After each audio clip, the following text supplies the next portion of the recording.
Bismillahirrahmanirrahim. Assalamualaikum warahmatullahi wabarakatuh.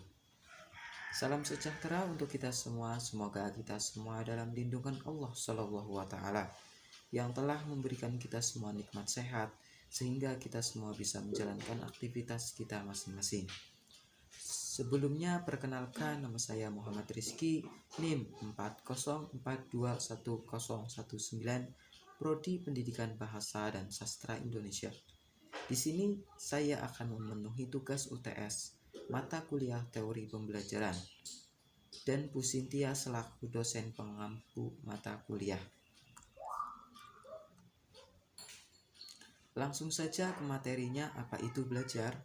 Banyak pengertian tentang belajar, diantaranya yang dikemukakan oleh para ahli berikut. Yang pertama ada Gagne. Belajar adalah suatu proses di mana suatu organisasi berubah perilakunya sebagai akibat pengalaman. Kemudian pengertian belajar menurut Anthony Robbins. Belajar adalah sebagai proses menciptakan hubungan antara sesuatu pengetahuan yang sudah dipahami dan sesuatu pengetahuan yang baru. Pandangan ini senada dengan Jerome Bruner dalam Romberg dan Caput 1999 bahwa belajar adalah suatu proses aktif di mana siswa membangun, mengkonstruk pengetahuan baru berdasarkan pada pengalaman atau pengetahuan yang sudah dimilikinya. Selanjutnya ada pengertian belajar menurut Howard L. Kingsley. Belajar adalah proses di mana tingkah laku dalam arti luas ditimbulkan atau diubah melalui praktek atau latihan. Dilanjutkan pengertian belajar menurut Muhammad Surya. Belajar adalah proses usaha yang dilakukan individu untuk memperoleh suatu perubahan tingkah laku yang baru keseluruhan sebagai hasil pengalaman individu itu sendiri dalam interaksinya dalam lingkungan. Yang terakhir atau kelima ada pengertian belajar menurut Mustaqim. Belajar adalah perubahan tingkah laku yang relatif tetap yang terjadi karena latihan dan pengalaman. Dengan kata lain, yaitu suatu aktivitas atau usaha yang disengaja. Aktivitas tersebut menghasilkan perubahan, berubah sesuatu yang baru, baik yang segera nampak atau tersembunyi, tetapi juga hanya berupa penyempurnaan terhadap sesuatu yang pernah dipelajari. Dari kelima pengertian belajar, dari sumber-sumber yang berbeda, belajar adalah suatu organisasi yang menciptakan pengetahuan, pengalaman, atau tingkah laku yang didapatkan melalui proses atau aktivitas belajar yang dilakukan oleh individu sendiri. Selanjutnya ada tujuan pendidikan. Dalam pendidikan atau institusi pendidikan pasti mempunyai tujuan. Adapun dalam pendidikan mempunyai 4 tujuan, diantaranya tujuan umum, tujuan institusional, tujuan kurikuler, dan tujuan instruksional. Berikut penjelasan menurut masing-masing tujuan pendidikan dan contohnya. Yang pertama ada tujuan umum. Tujuan umum ialah tujuan pendidikan yang berlaku untuk seluruh lembaga pendidikan yang diselenggarakan oleh suatu negara. Tujuan umum pendidikan yang berlaku di Indonesia disebut tujuan pendidikan nasional. Tiap-tiap negara mempunyai tujuan pendidikan nasional untuk negara kita. Tujuan pendidikan nasional seperti yang telah diuraikan di muka tercantum di dalam Undang-Undang Nomor 2 Tahun 1989 tentang Sistem Pendidikan Nasional. Tujuan umum atau tujuan pendidikan nasional tersebut merupakan dasar dan pedoman bagi penyusunan kurikulum untuk semua lembaga pendidikan yang ada di negara Indonesia, dari jenjang taman kanak-kanak sampai perguruan tinggi. Tujuan umum disebut juga tujuan sempurna, tujuan terakhir atau tujuan bulat. Tujuan umum ialah tujuan di dalam pendidikan yang seharusnya menjadi tujuan orang tua atau pendidik lain yang telah ditetapkan oleh pendidik dan selalu dihubungkan dengan kenyataan-kenyataan yang terdapat pada anak didik itu sendiri dan dihubungkan dengan syarat-syarat dan alat-alat untuk mencapai tujuan umum itu. Tujuan umum itu tidak akan dan tidak dapat selalu diingat oleh si pendidik dalam melaksanakan pendidikannya. Oleh karena itulah, tujuan umum itu selalu dilaksanakan dalam bentuk-bentuk yang khusus, diperkhususkan, mengingat keadaan-keadaan dan faktor-faktor yang terdapat pada anak didik sendiri dan lingkungannya. Seperti yang pertama, sifat pembawaan anak didik, umurnya dan jenis kelaminnya, watak dan kecerdasannya.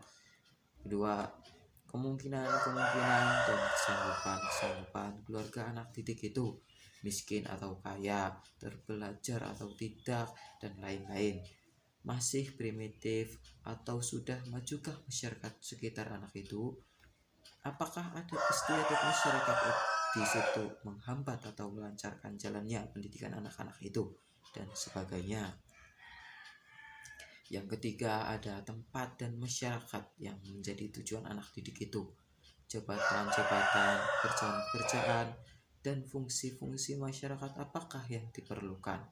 Pertanian, perindustrian, perekonomian, pemerintahan, perdagangan, dan sebagainya adalah lapangan-lapangan kemasyarakatan yang memerlukan syarat-syarat tertentu dari tiap-tiap orang.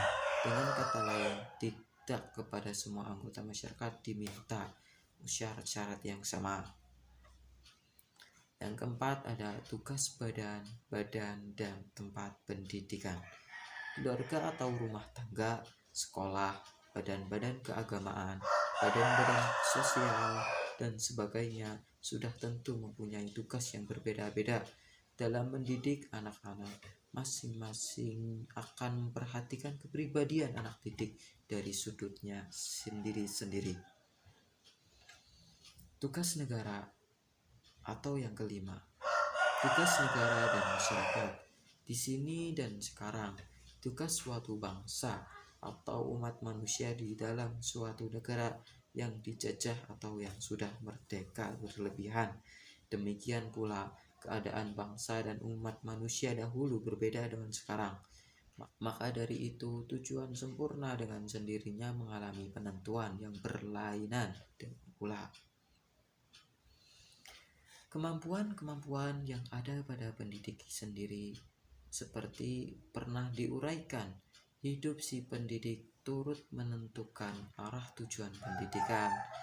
Demikian pula kecakapan, kesanggupan, pengetahuan, dan kehidupan si pendidik itu.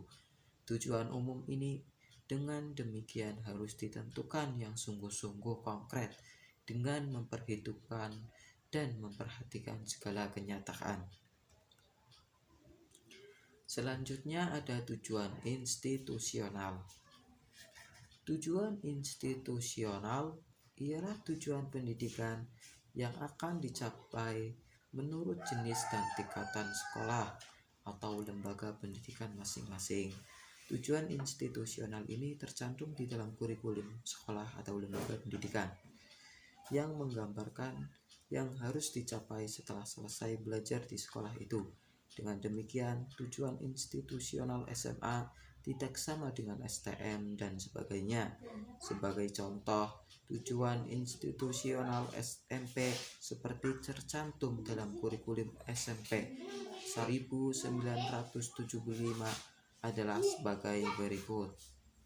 Sekolah menengah umum tingkat pertama di tingkat SMP ialah lembaga pendidikan sebagai lanjutan dari sekolah dasar yang mempersiapkan siswanya untuk sekolah yang lebih tinggi serta mempunyai program pendidikan untuk siswa yang tidak melanjutkan studinya. Contoh lain berikut ini dikemukakan tujuan institusional pendidikan dasar 9 tahun seperti tercantum dalam peraturan pemerintah RI nomor 28 tahun 1990 tentang pendidikan dasar bab 2 pasal 3 sebagai berikut. Pendidikan dasar bertujuan untuk memberikan bekal kemampuan dasar kepada peserta didik untuk mengembangkan kehidupannya sebagai pribadi, anggota masyarakat, warga negara, dan anggota umat manusia, serta mempersiapkan peserta didik di pendidikan menengah. Untuk lebih jelasnya, pembaca dapat mencari dan meneliti tujuan institusional macam-macam jenis sekolah di dalam kurikulum sekolah masing-masing dan membandingkannya satu dengan yang lain. Kemudian yang ketiga ada tujuan kurikuler. Tujuan kurikuler ialah tujuan kurikulum sekolah yang telah diperinci menurut bidang studi atau mata pelajaran atau kelompok mata pelajaran.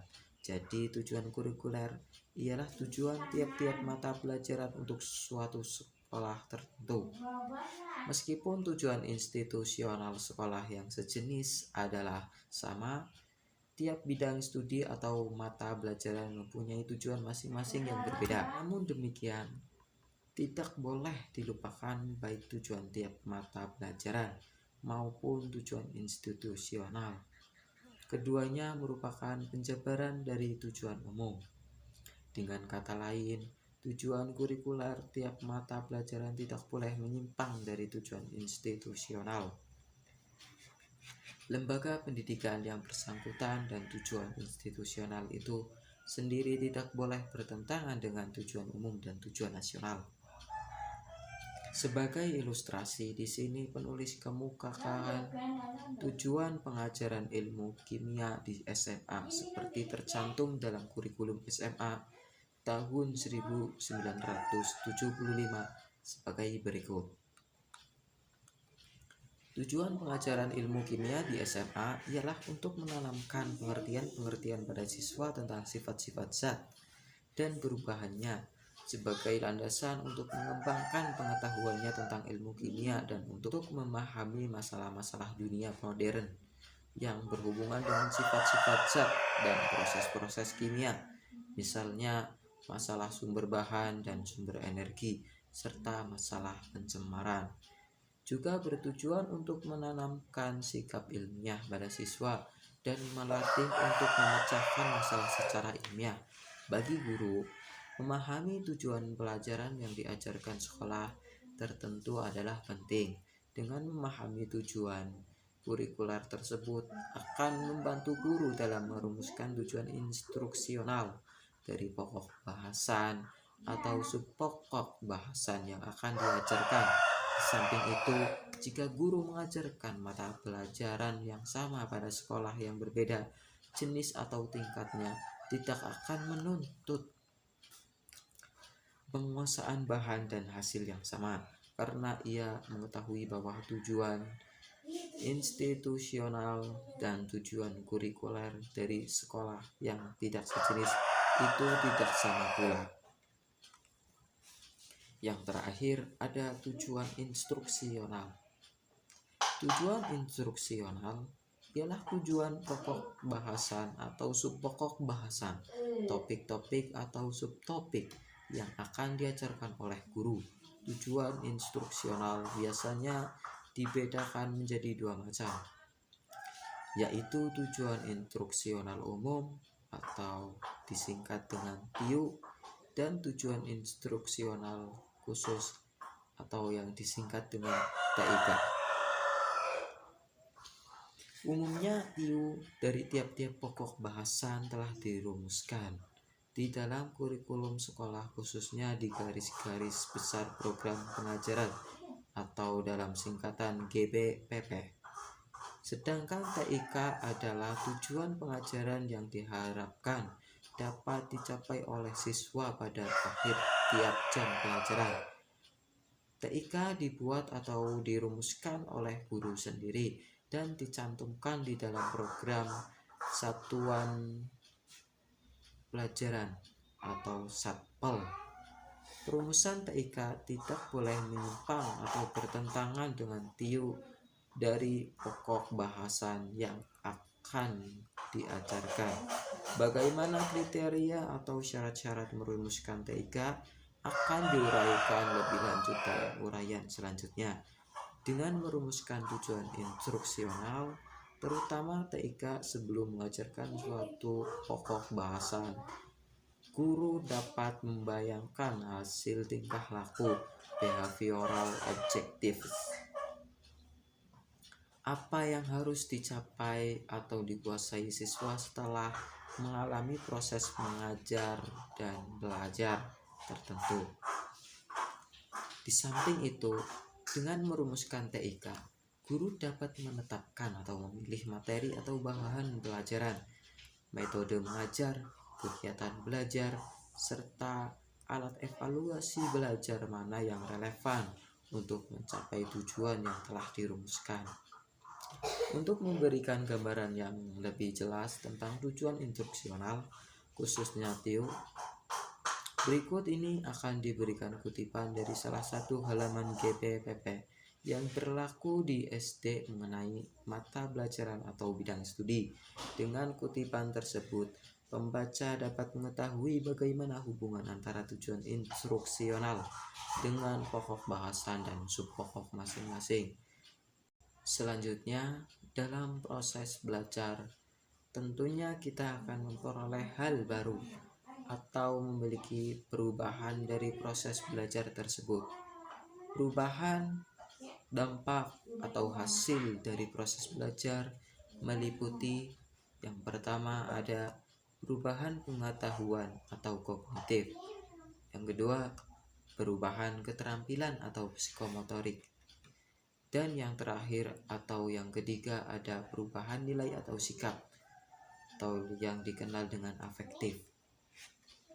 Adapun penjelasan dari masing-masing perubahan tersebut adalah yang pertama, perubahan pengetahuan atau yang dikenal dengan kognitif.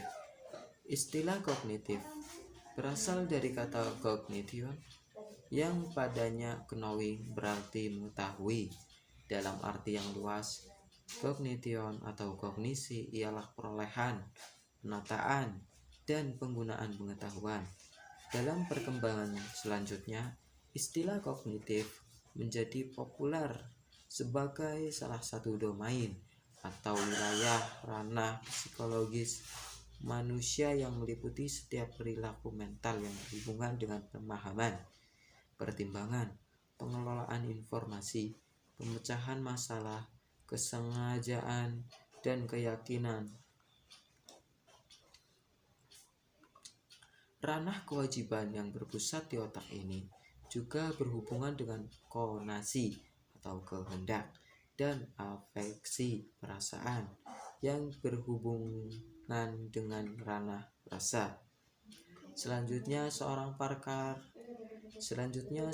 pakar terkemuka dalam disiplin psikologi kognitif dan psikologi anak, Jean Piaget, yang hidup antara tahun 1896 sampai tahun 1980, mengklasifikasikan perkembangan kognitif anak disertai dengan contohnya yaitu 1.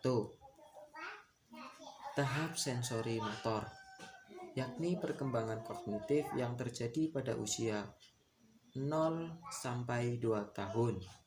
Contoh perkembangan utama selama tahap sensori motor adalah pemahaman bahwa ada objek dan peristiwa terjadi di dunia secara alami dari tindakannya sendiri. Misalnya, jika ibu meletakkan mainan di bawah selimut, anak tahu bahwa mainan yang biasanya ada dia lihat kini tidak terlihat lagi atau hilang, dan anak secara aktif mencarinya. Pada awal tahapan ini, anak berperilaku seolah mainan itu hilang begitu saja. Yang kedua, ada tahap preoperasional, yakni perkembangan kognitif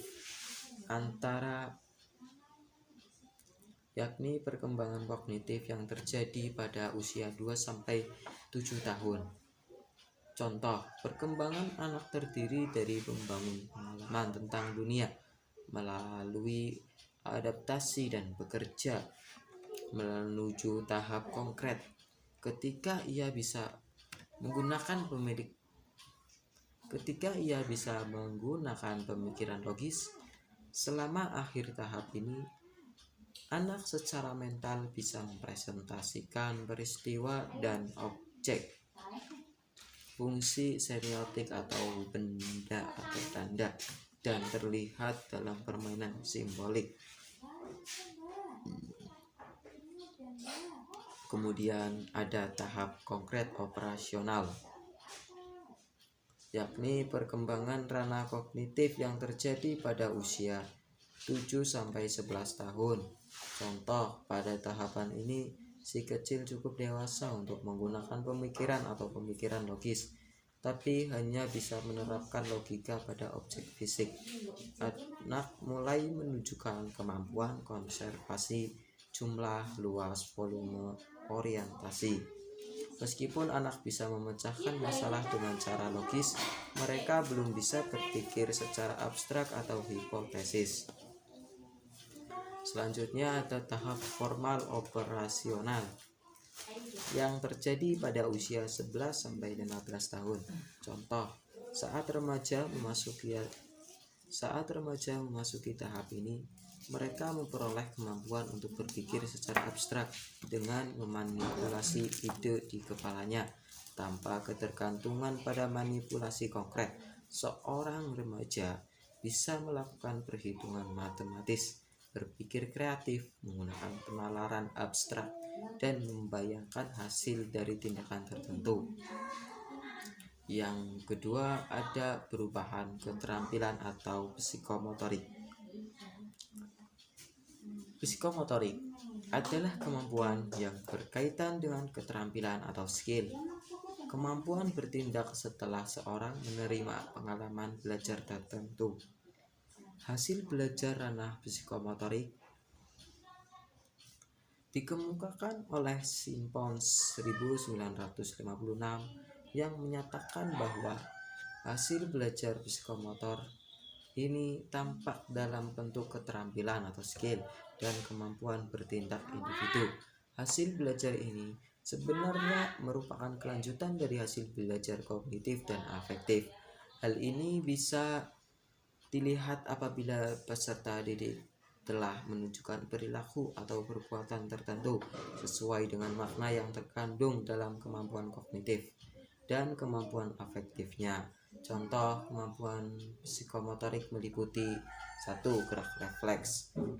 Gerak dasar fundamen, 3. Keterampilan perseptual atau diskriminasi kinestetik, diskriminasi visual, diskriminasi auditoris, diskriminasi taksis, dan keterampilan perseptual yang terkoordinasi. Keempat, keterampilan fisik. 5.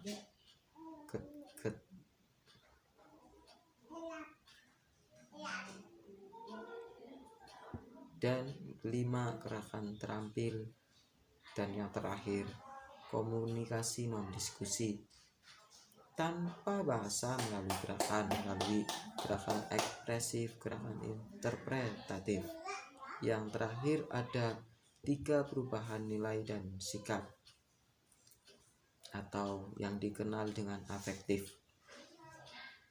Afektif adalah keterampilan yang berkaitan dengan sikap dan nilai. Sikap seorang dapat diramalkan perubahannya apabila ia telah menjadi penguasaan kognitif tingkat tinggi. Contoh penerimaan receiving adalah kepekaan seorang dalam menerima rangsangan atau stimulus dari luar yang datang kepada dirinya dalam bentuk masalah, situasi, gejala, dan lain sebagainya, termasuk dalam jenjang ini misalnya dan sebagainya. Termasuk dalam jenjang ini misalnya adalah kesadaran untuk menerima stimulus, mengontrol, dan menyeleksi gejala-gejala atau rangsangan yang datang dari luar.